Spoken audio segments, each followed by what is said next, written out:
Fidan xanım, prosedura gəlmədən öncə xanımlar nəyə diqqət etməlidirlər? İlk öncə prosedura gəlmədən 3 gün, 5 gün qabaqcadan xanımlar qan durulaşdırıcı preparatları saxlamalıdırlar. Əks halda dəridə göyərmələr həddən artıq çox olacaq. Xanımlar əgər alkol və siqaretdən istifadə edirsə, 24 saat əvvəl bunu dayandırmalıdırlar. Prosedur zamanı məndən soruşur ki, duş qəbul edə bilərəmmi? Həmin günü prosedur zamanı çimmək olmaz.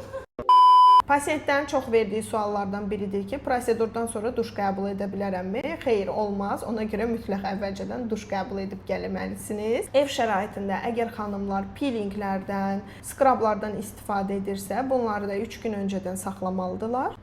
Bir də nə idi? Allah. Bir də dodaq dolğusuna gələn xanımlar, əgər sizdə gerpes virusu varsa, yəni mütəmadi dodağınızda uçuq çıxırsa, prosedura gəlmədən 3 gün əvvəl gerpes üçün preparatlardan istifadə edə bilərsiniz. Bu qədər, çox sağ olun, minnətdaram.